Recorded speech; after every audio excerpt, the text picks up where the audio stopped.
Will Freeman, RevolutionaryLifestyleDesign.com, talking to you today about how to survive and thrive in the recession that we are now in. If it's your first recession, don't worry. I lived through 2008, didn't touch the business I was working for. And if you play your cards right, there's going to be opportunities for you here. But first, you need to be thinking about survival and thrival. Even though it might seem like the world's gone crazy with the whole coronavirus thing and the lockdown, and what will the world look like after the lockdown's over? So my theory is that we've turned the corner. People are starting to itch to get back to work. Governments around the world are starting to open things up. The worst is behind us. And it might even be a case where basically the bottom of the depression or the recession has already happened. Usually it happens over the course of a couple years, 2 or 3 years. But we might have just taken all of that in just basically this 2-month lockdown period. A massive compression in Q2 2020, because almost certainly Q3, every single number and every single metric is going to go up, because those businesses are not, the vast majority of businesses are not out of business, but they are just dormant right now. Okay. And to give you a little perspective, I've done some research on what happened during the Great Depression. Even in the Great Depression, the jobless rates were 25%, which is bad, right? But think about that for a second. 75% of people still had jobs. Okay, 75% of people still had jobs and still had businesses. Secondly, we live in a world today with, in the vast majority of countries, a vast amount of resources for people, from welfare to social security, and all these things put in place to where even in a difficult recession, you're going to see these stimulus checks, you're going to see unemployment, welfare, and things like that. Yes, it'll be a drain on the economy, certainly, but it wouldn't be a case, in my opinion, like it was in the Depression, where people were 300 people, waiting outside a soup kitchen to eat. Okay, not to say that I even think that this is going into a depression scenario. I think certainly a recession, and we're going to see how things play out from there. So that's the first thing to consider.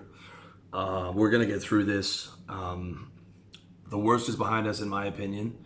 Yes, there might be social distancing. Maybe some small lockdowns might happen in the future. I'm not sure. But the worst is behind us, and as far as I've seen, you're looking at about a 1% fatality rate. I've heard less, I've heard a bit more, but I think around there.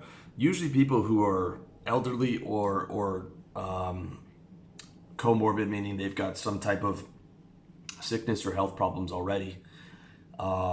Whereas the vast majority of people, in my opinion, are going to be able to beat this, if they do get the virus, and continue to get stronger and move forward and put this behind us. Okay. So that's the next thing to consider. Having this world open up is going to be a good thing for us, because it's sooner or later. Okay. And in my opinion, the sooner the better, because we want to get this economy back on track. We want to get people back to work. We want to get people fed, because there's a lot of people there's people in third world countries who aren't getting fed right now. Okay. So if you are watching this and you've got food on the table and you've still got money in the bank, that's something to be grateful for. So in the recession, the first thing you want to do is get rid of those expenses. Something I've been preaching to you guys for a long time. If you got to go take out a big loan to get a car, man, you can't afford that car. You can still get your Starbucks and stuff, but all the other bullshit, cut that. Same thing in your business too. You might have to fire a couple people because they're not money makers.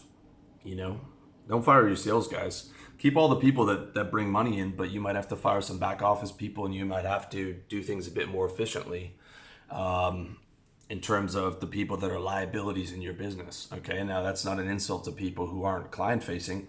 It's just a reality of a business, in that the employees that you have that bring in money or assets, and the employees that take out money and don't deal with clients are liabilities, at least in terms of your balance sheet. Obviously, you need these, people to run a business and things of that nature. But when times are tight, okay, you might have to cut down there. The analogy I like to use, and I got this from a Meet Kevin video, who I'm not even a fan of. I just wandered over onto that channel when he was talking about Grant Cardone, but I'll give him credit for it. Is the big cruise ship or the speedboat? Okay, you want to be the speedboat right now with yourself, maybe a couple other people in the speedboat, and you've thrown overboard all the shit that you didn't need. So you can go fast, you can turn quick, you can cut the engine and just ride out, for a couple hours. The sole proprietor or semi-sole proprietor business is a great model right now. Your 1 to 5 staff, super high margins, high ticket service business, ideally with an online component to go with your offline, or if you don't have offline, a solely online business. The clients that I have that are online right now are still thriving. We're still closing more deals, still increasing revenue, and still moving forward. And when you're positioned for this, there's going to be opportunities that come up because of the coronavirus. Okay. I had a personal trainer client of mine. We're transitioning him into, doing all his clients' workouts remotely. And we're going to start running ads and reaching out to people to do that, because a lot of people are going to be, you might have to social distance at the gym. So how's the personal trainer going to get in there? A lot of the wealthy clients he had that were older aren't going to want a stranger coming to their house because they're worried about the virus. So you just open up a niche right there to get after people online who want to stay fit, but they're worried about going to the gym. Okay, I will be going to the gym once the gym's open. The first day the gym's open, I'm getting back in there. I'm itching to get back in the gym, but I know that a lot of people won't. Therefore, that's just one example of the opportunities that's created for you. So keep your eyes peeled for that. Okay. But, you're throwing the non-essentials overboard, and, you're cutting down to lean and mean to make sure that you're profitable. High ticket service business where you're your margins are 85%, 90% profit. I'm in that range, and I've had, really successful clients. He was doing $2 million a year, still taking home 90% and living abroad. Okay, if you could hook up the geo arbitrage with the tax minimization that you get from living abroad, like I do, huge move right now. Basically, all the shit I've been telling you guys since 2012 is even more important now. There's not one thing that I'm changing per se. It's just even more prevalent now when times are going to get a bit tighter, and perhaps might get harder to close deals. Okay. And if you don't have a business, and you didn't have a business going into this coronavirus, and you didn't have a lot of money, and maybe you had to go home, live with your parents or something like that, I hope that's a wake-up call, man. I hope that's a big-time wake-up call to never put yourself in a position again where you don't have a source of revenue that you can control, okay? People say all the time, jobs are safe, business is risky, jobs are safer, et cetera, et cetera. Look how many people just got cut, for 2 months because the job just went, hey, we can't afford you right now. Whereas if you had a business, especially a high ticket service business that you could generate income from online, you would have still been able to be making money all throughout this scenario. So there's no way in the future that you should, in my opinion, that you shouldn't have a business, and you shouldn't have a way for you to be able to go out and hunt and get money, because that's what this concrete jungle is. We have to hunt. And if you're not a hunter, then you've got to eat off someone else's table scraps, and they can just go, hey man, times are tough, you're out. Okay?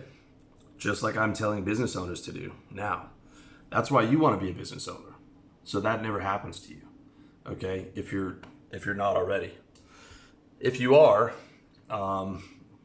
make sure that you're running lean. Make sure that every dollar you count is going towards profit. Make sure you're not spending money on bullshit. You know, that's what a lot of big companies do. You're gonna see a lot of big companies get their throats slit because they'll spend like, 100 mil on television advertising. They don't even track that. That's just appropriated to TV ads.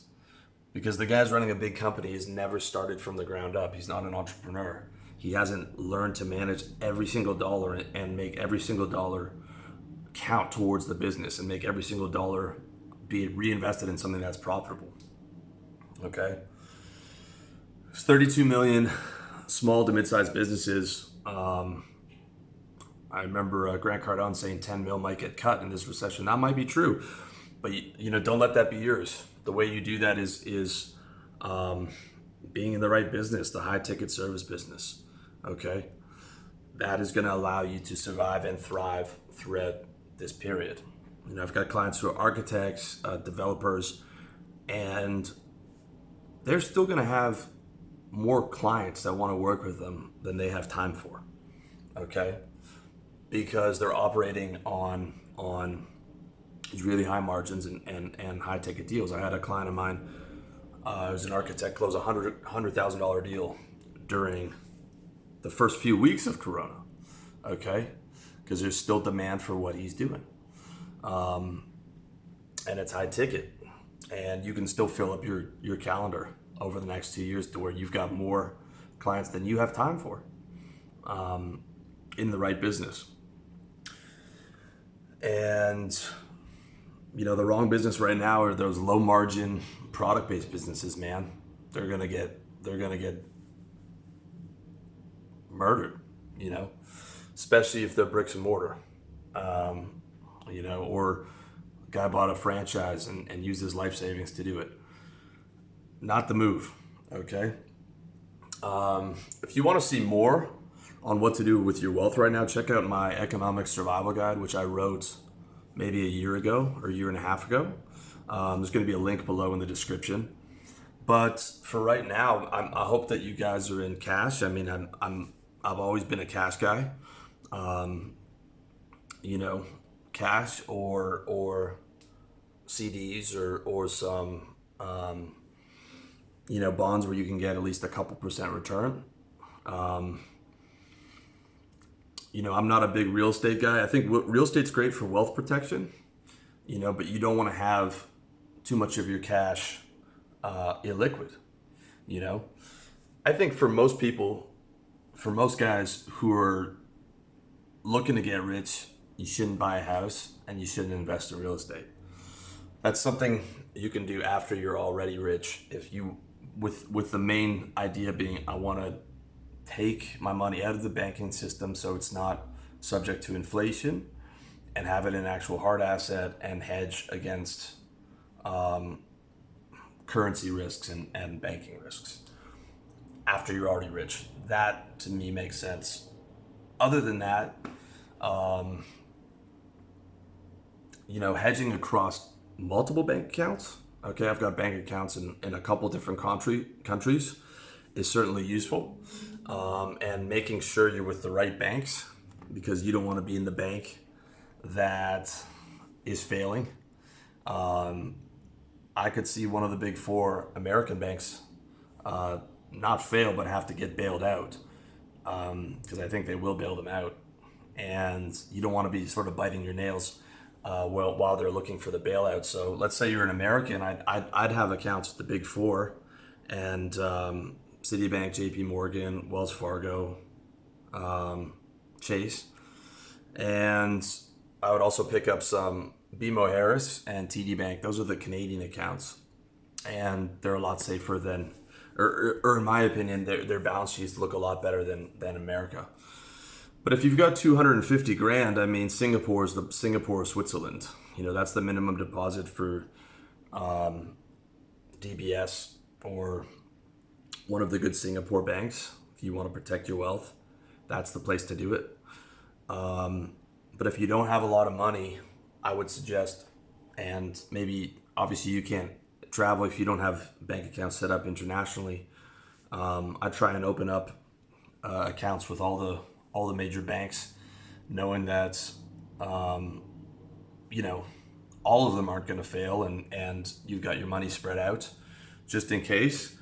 And that's just in case the bank doesn't get bailed out, and then the depositor's insurance. If there's a run on a bank, like the FDIC can help smaller banks, but if a Wells Fargo went down, I think that might take down the FDIC as well. So I wouldn't want to be counting on that, and I wouldn't want to wait on how long it would take to get my money back from that bank. So I would be spread across all the major banks in your country right now in terms of your savings. Okay, and we should talk about the fact that it looks like we're moving towards negative interest rates, which is fucking crazy.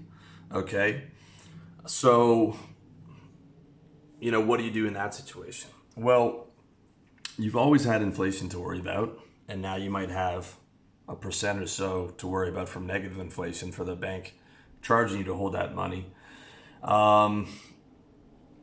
It means that I could see neobanks starting to rise in this economy because they aren't charging you interest. I'm sure that there will be solutions to that, banking solutions to that. But in terms of what to do with your wealth, if you're not in bonds and things like that, which I think, if you're picking safe bonds and T-bills and you've done your homework, I think, or CDs, I think that those are good. But you're either keeping it in cash, just waiting, stacking up cash, or you're reinvesting it back in your business. Same advice as I've always been telling you. If you're in a high margin business that returns hundreds of percent or thousands of percent over the course of the year, you don't have to worry about a couple percent being taken from your cash in the bank. Just dump it back into the business, man. Okay. And let's say between inflation and maybe negative interest rates, your wealth is being eroded at like 4% a year. Well, you're generating 100% return in your business, and I don't know, saving half of that or saving more than that, dumping that back into, or dumping a certain amount of that back into your savings account so that you can not only maintain your wealth during this crisis, but expand on it. And you do it through the high margin business. Basically, everyone on the Forbes 500 got rich from owning businesses, usually just one business. Yes, a lot of those guys are in real estate and equities and things like that, but that's not what got them rich. Even Warren Buffett didn't get rich from stocks. He got rich from owning Berkshire Hathaway, which is a business, and it's a high ticket business. It's a high ticket service business where he generates on average a 20% return compared to 8% market return. And for that extra 12% that he gets people for providing that service, they've given him billions and billions and billions of dollars. That's how he actually got rich, running that service business. Okay. If you are a freelancer, you want to be all over Upwork and what's that site? Remote.io, from the same guy who built Nomad List, that's got the freelancers jobs. I'm going to see that. I'm predicting that industry to grow rapidly. You're going to see a lot more job postings on there because after this lockdown, a lot of business owners are going to think, why the fuck did I have an office in the first place? At $8,000 a month in a big city when I could just run my business remotely, and hire people from around the world who perhaps would work a lot cheaper than someone in New York City would. So you're going to see, I think, massive growth in the freelance sector. And, if it fits your business model, like if you're a designer or something, you should be all over that. All over Remote.io and Upwork. If you don't know how to sell, check out my book, How to Sell, revolutionarylifestyledesign.com /products. and get after it. Okay. Now, I don't know about cold calling right now in the current climate. I mean, it certainly would be more difficult. People getting upset because you're calling them during a pandemic, but that's the worst that can happen. But I think you certainly need to get more aggressive with your outbound online, be it doing more organic content, advertising more. Which, by the way, right now, like ads on Facebook and YouTube are like 3 or 4 times as cheap as they used to be. So that's a win that you get out of the situation. And like reaching out to people directly, like if you're a fitness trainer and you're on Instagram, direct messaging people to get after them. You certainly want to step up your outbound. If you can't go door to door, which I think for the near future it's not going to work because of the social distancing that's going to be in place. You can try cold calling when businesses get back to work. You can definitely call businesses B2C. I mean, you might get some people that are angry with you, but it's worth a shot. And certainly doing outbound metrics, organic content like I do, advertising, and then reaching out to people on platforms to see if they're interested in what you're looking for, and emails as well.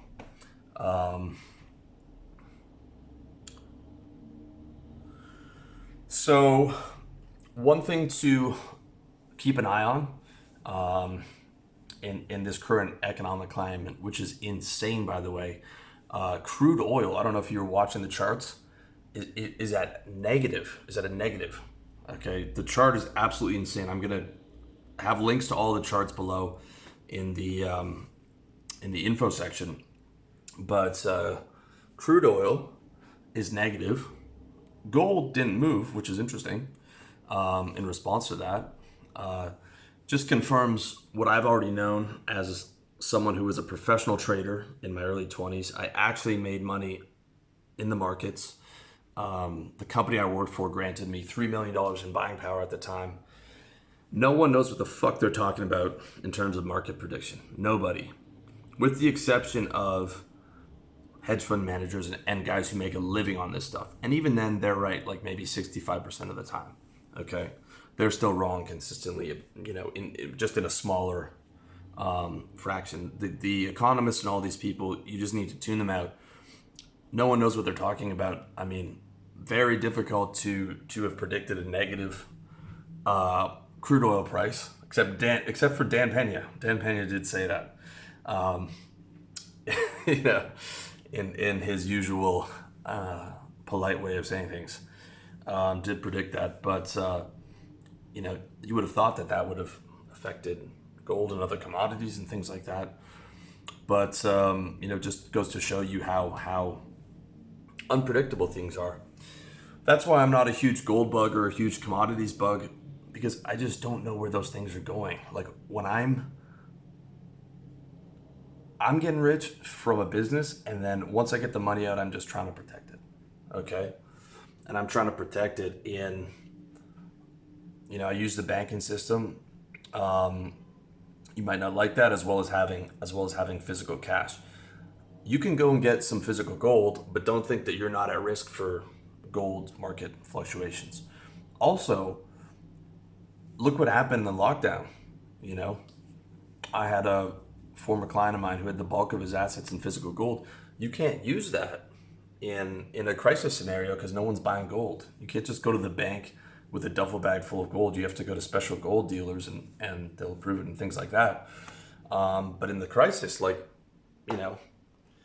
no one was buying gold. So all those alternative media sites for the last 20 years, fear mongering, buy gold in case the world ends. Well, we just had a pretty crazy scenario, and you couldn't even sell your gold. Okay, what worked was like bank accounts and debit and credit cards. I'm just like living off food delivery, man. That was the biggest asset for me in this crisis, was physical cash, and being part of the banking system. So I know a lot of you guys might be Bitcoin guys, or you might be neobank guys, or you might be whatever, um, um, gold guys. But I mean, as far as I'm concerned, you got to be in the banking system, and you got to have cash in the banks, and you got to have physical cash now, while you can still hold physical cash. And you just got to focus on being wealthy and then protecting that. You can arb the cash, like you can have, like I've got cash in USD, Canadian dollars, Thai baht, a couple other currencies as well, as a hedge, as well as to spend it when I'm living in those various countries. So you can hold euros, and you can hold Swiss franc, and you can hold USD, and you can hold Canadian dollars, and you can hold an index of funds as a hedge against potential inflation in the US dollar. Okay. And the chart to watch for that is the US dollar index chart. Okay. That tracks the US dollar against a basket of, I think, 7 or 8 currencies since the 70s, and tracks where we are in terms of inflation.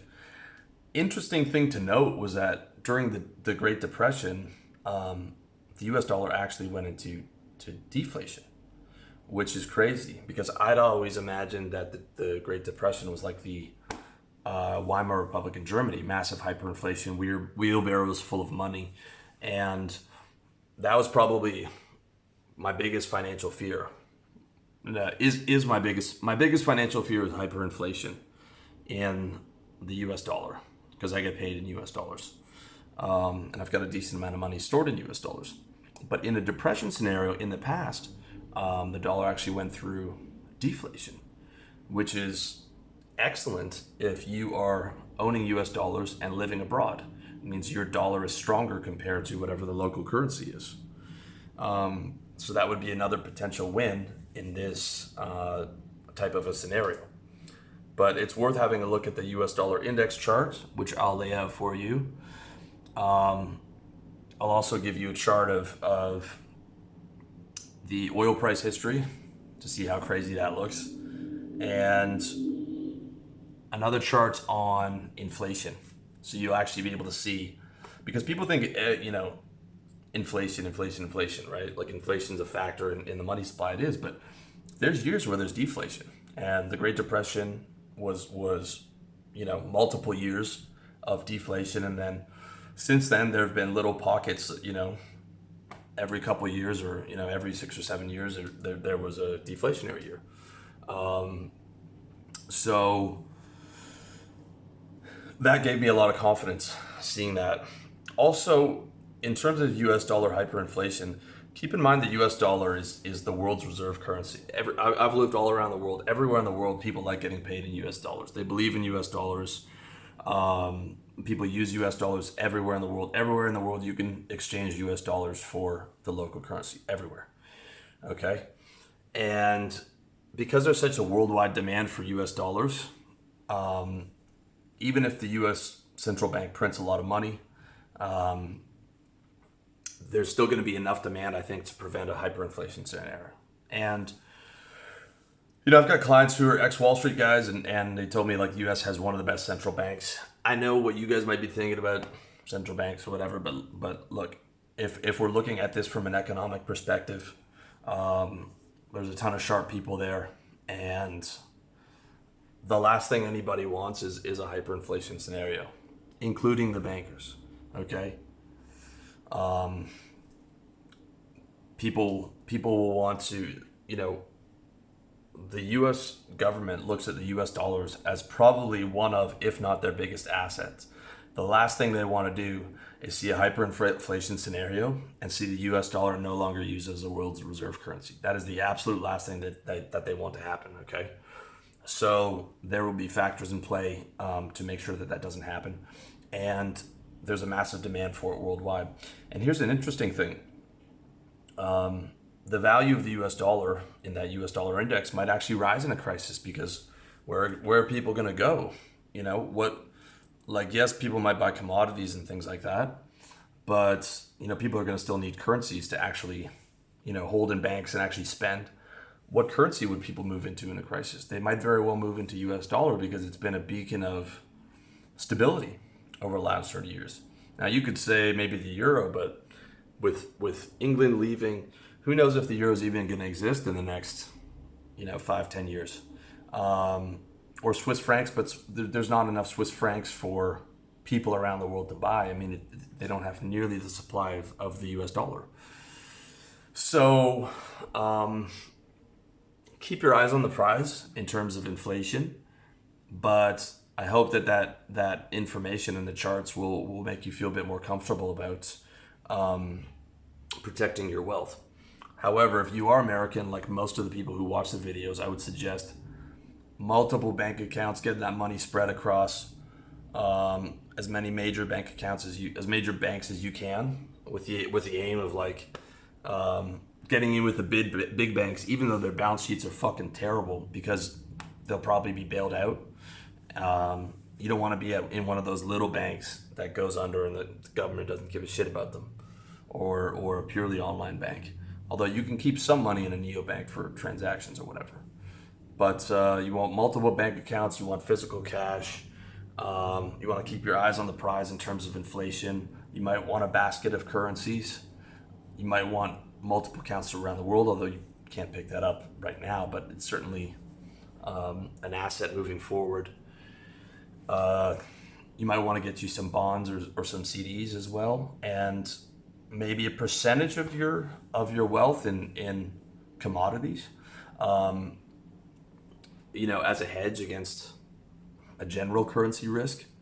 But keep in mind that you can't predict where that commodity is going, so you're still on the hook for the appreciation or the depreciation of gold or silver or Bitcoin or any of those commodities. That commodity can still depreciate. Okay. That's why to me it's like wealth protection is primarily just about maintaining what I have, and I add to that through the business. With the exception of having bonds and stuff, that adds a little bit to try and keep up with inflation. But the vast majority of the way that I'm looking to get richer is reinvestment in the business. Okay. You also want to be, now's the time to be, trying to save as much as you can too, keeping everything tight and stacking that cash. I hope that you didn't put all your assets into real estate and you're really illiquid right now. It's something I've been telling you guys for years, because in these crisis scenarios, you always want to be able to have money. Okay, so first benchmark to affluence is you're making 100 grand a year and you've got 100 grand in the bank. Okay, if you don't have those benchmarks set, that's where to aim. You don't have to think about investing or anything else until that point. And with that 100 grand, you're spreading it across a couple different bank accounts. And you got yourself some credit too. Hopefully you got some credit. If you don't have credit, it's always good to have. It's not good to use, but it's great to have credit, just in case a worst case scenario. But the move forward is high ticket service business, saving your money, protecting your money. And after all this craziness dries up, you might want to consider doing what I do. If you have an online business,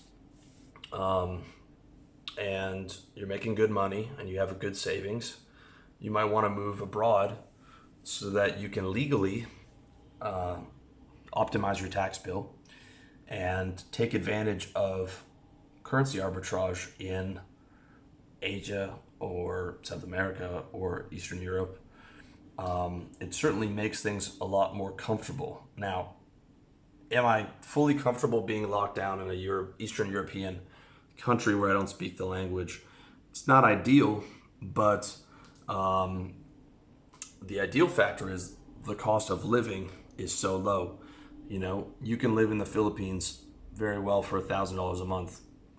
You can live fantastic for $2,000 a month. Okay, that's going to make you feel a lot more comfortable in a recession, as weird as that is to move to a poorer country, because you know that all you need is $1,000 a month or $2,000 a month to be able to make your expenses, as opposed to living in New York City. Add to the fact that if you're from like a Commonwealth country, you can be legally non-resident and not liable for taxes. Or if you're an American, you get the foreign income earned exclusion, and you're not taxed on the first 100K. Okay, so there's the tax advantages as well. Now, we might not be able to travel for the next 3 months. Who knows? Something to think about if you're not already doing it. But either way, in a recession, you want to have as limited expenses as possible. It's certainly going to make things easier. So I hope you found this video useful, and you can check out all the links and charts and link to my article in the info section below. Thank you so much for your time. Leave me a comment if you found this useful, and much love to you. We're going to get through this. Worst is behind us, in my opinion, and just keep powering through. Keep your head up.